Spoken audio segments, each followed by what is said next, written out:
तो नमस्कार दोस्तों, स्वागत है आपके अपने YouTube channel RP online classes पे। तो जैसे कि आप लोगों को दिख रहा होगा कि बिहार बोर्ड इंटर परीक्षा, ठीक है, बिहार बोर्ड इंटर परीक्षा का हिंदी का जो गद्य खंड होता है, एक गद्य खंड होता है, एक पद खंड होता है।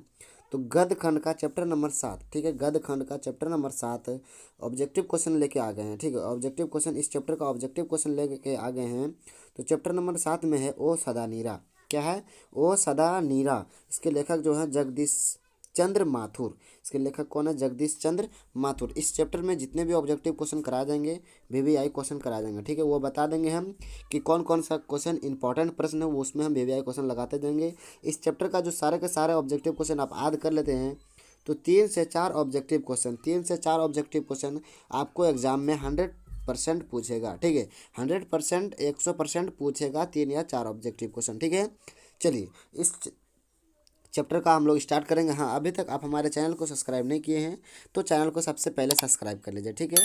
साथ में बेल आइकन दबा के दोस्तों के पास शेयर कर देना है। चलिए स्टार्ट करते हैं। चर्चा किस शीर्षक पाठ में है? तो ओ सदा नीरा में है। किस में है? ओ सदा नीरा में है। ओ सदा नीरा हिंदी साहित्य में किस विधा के अंतर्गत है? ओ सदा नीरा हिंदी साहित्य के किस विधा के अंतर्गत है? तो निबंध है। किसमें है? निबंध में है, ठीक ना। अगले प्रश्न देखिए, बहुत ही इंपॉर्टेंट प्रश्न है कि धांगड़ों को 18वीं शताब्दी के अंत में, धांगड़ों को 18 शताब्दी के अंत में किस कार्य के लिए लाया गया था? किस कार्य के लिए लाया गया था? तो नील की खेती के लिए। किसके लिए? नील की खेती के लिए लाया गया था, ठीक ना। ओ सदा नीरा पाठ के अनुसार गांधी जी ने आश्रय विद्यालय का स्थापना कहाँ स्थापित किया था? तो बड़हरवा, मधुबन और भितिरवा में किया था। कहाँ? भितिरवा में किया था, ठीक ना।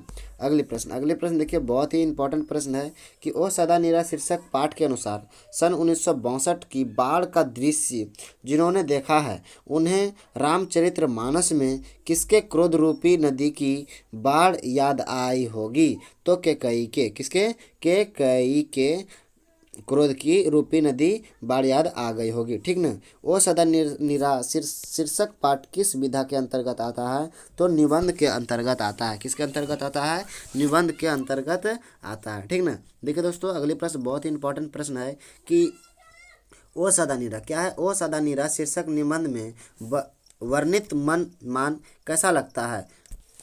वर्णित मान कैसा ताल है? तो गहरे और विशाल की। ओ सदा नीरा शीर्षक निबंध में वर्णित मान कैसा ताल है? तो गहरे और विशाल के रूप में, ठीक ना। बहुजन संप्रेषण के माध्यम पुस्तक किसने लिखी है? बहुजन संप्रेषण के माध्यम पुस्तक किसने लिखी है? जो जगदीश, क्या है? जगदीश चंद्र माथुर ने। क्या है? जगदीश चंद्र माथुर, ठीक है। अगले प्रश्न देखिए, बहुत ही इंपॉर्टेंट प्रश्न है कि कौन सी रचना जगदीश चंद्र माथुर की है? कौन सी रचना जगदीश चंद्र माथुर की दोस्तों? तो वो सदा नीरा है। ये बहुत ही इंपॉर्टेंट प्रश्न है, आपको याद रखना है, ठीक है। जगदीश चंद्र माथुर का जन्म कब हुआ था? ये भी बहुत ही इंपॉर्टेंट प्रश्न है, याद रखना है। जगदीश चंद्र माथुर का जन्म कब हुआ था? तो 16 जुलाई 1917 ईस्वी को हुआ था। कब हुआ था? 16 जुलाई 1917 ईस्वी को हुआ था, ठीक ना। देखिए अगले प्रश्न क्या है कि ओ सदा नीरा शीर्षक पाठ में किस महापुरुष की चर्चा आई है? ओ सदा नीरा शीर्षक पाठ में किस महापुरुष की चर्चा आई है? तो महात्मा गांधी का आया है। किसका आया है? महात्मा गांधी का आया है। चंपारण में धांगड़ों, क्या होगा? धांगड़ों। चंपारण में धांगड़ कहाँ से आए थे? तो छोटा नागपुर से आए थे। कहाँ से आए थे? छोटा नागपुर से आए थे, ठीक ना। अगले प्रश्न है कि बोलते क्षण किस साहित्य विधा की कृति है? बोलते क्षण किस साहित्य विधा की कृति है? तो निबंध का है, ठीक ना। वो सदा नीरा किसको निमित्त बनाकर लिखा गया है? तो गंडक को। किसको बना के लिखा गया है? गंडक को लिखे बना गया है, ठीक ना। देखिए अगले प्रश्न जो है बहुत ही इंपॉर्टेंट प्रश्न है कि तिनकठिया प्रथा का संबंध है। तिनकठिया प्रथा जो है किससे संबंध है? वो नील से है, लेकिन बहुत ही इंपॉर्टेंट प्रश्न है। वो किससे है? नील से, लेकिन वेरी वेरी इंपॉर्टेंट प्रश्न है, वो आपको याद रखना होगा, ठीक है। बहुत ही इंपॉर्टेंट प्रश्न है।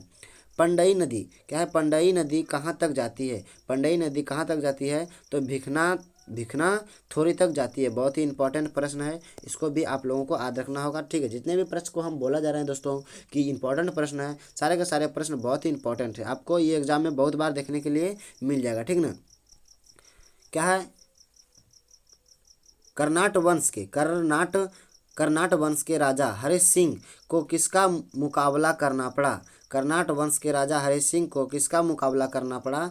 तो गयासुद्दीन तुगलक का किसका किया गया? गयासुद्दीन तुगलक का किया गया। ठीक ना, बहुत ही इंपॉर्टेंट प्रश्न है कि आम्रपाली ने तथागत को क्या सौंपा था?